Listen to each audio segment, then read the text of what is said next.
অধিকার শুধু মায়ের, বাবার নেই?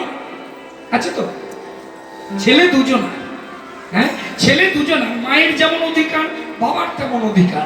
তাহলে পুতনায় যদি মালিনী হবে, তাহলে শিবাসের উপর কে অভিশাপ দিল? ছেলে তো শিবাসের, শিবাসের ছেলে মূল্য কেন? শুনে রাখো, এই শিবাস কে ছিল পূর্বজন্মে? এই শিবাস ছিল দেবর্ষি নারদ। নাম শুনেছেন? নারদের নাম শুনেছেন? আপনাদের ভেতরে নেই তো? দেখো বাবু, নারদ হইতে সাবধান। যারা এর কথা তাকে, তার কথা ওকে বলে, এরা নারদ। দেখবেন আপনি মন দিয়ে শুনছেন, কানের কাছে ফিসফিস করছে, আপনার শোনার ইচ্ছা নেই, তবুও বলবে। কেউ কেউ আছে দেখেন না, এখানে থাকলে রাগ করবেন না, আমার একটা কাকা আছে, কথায় কথায় বলে, বুঝেছেন?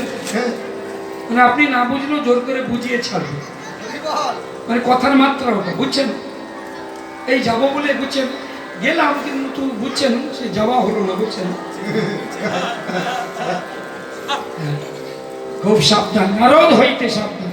আপনি শুনতে না চাইলে ওখানে জোর করে দেবে, এরা নারদ। এই নারদ কিন্তু পিতার দেহ থেকে জন্ম নিয়েছে, মা ছিল না। নারদের কোনো মা নেই। আপনারা বলবেন এই জন্যই কীর্তন শুনতে আসতে বিরক্ত লাগে, যত আজগুবি কথা। শুনে নিন, রতিক্রিয়ায় সন্তান সৃষ্টি হবে। আস্তে আস্তে রতিক্রিয়া, এই রতি হচ্ছে দুই প্রকার, স্বামী স্ত্রীর মিলন দুই প্রকার।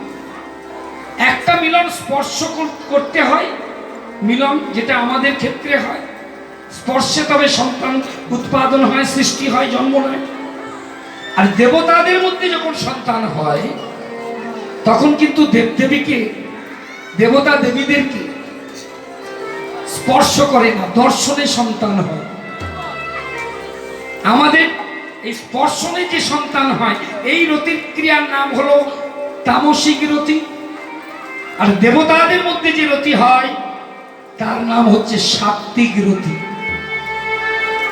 প্রমাণ দিই, এই রতিতে জন্ম নিয়েছিল কে? কর্ণ। কে দিয়েছিল জন্ম? সূর্যদেব। কাকে? কুন্তিকে।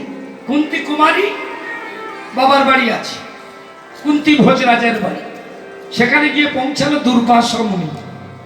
দুর্বাসা গিয়ে বলছে, কুন্তি ভোজ, দুপুর হয়ে গেছে, আমি খেতে চাই। কি খাবেন? বললো, আমি পায়েস খাবো। এখন এই দুর্বাসা, এনার কথা বলে শেষ করা যাবে না, অনেক মহিমা। দেব দেবতা যজ্ঞ রক্ষ গন্ধর্ব কিন্নর মুনি ঋষি দানব মানব, এই দুর্বাসার নামে বাঘে হরিণে এক ঘাটে জল খায়। এত রাগী, তেজস্বী। আমি পায়েস খাবো, বেশ তাই হবে। পাচকদের ডাকলেন, পাচক মানে যারা রান্না করে। দুর্বাসা বলল, আমি পাচকদের হাতে খাবো না। তাহলে কার হাতে খাবেন? বলছে, এটা কি? এটা এটা আমার মেয়ে। কি নাম? কুন্তি। আমি এই মেয়েটার হাতে খাবো। কুন্তি ভোজ রাজা বলল, মা, তোর সৌভাগ্য, এত বড় তেজস্বী মুনি, জানি সেটা দুর্বাসা, দুর্বার আশা। ভালো করে যত্ন করে রান্না কর। কুন্তি রান্না করেছেন, মুখে কাপড় বেঁধে, ভজ মন কৃষ্ণ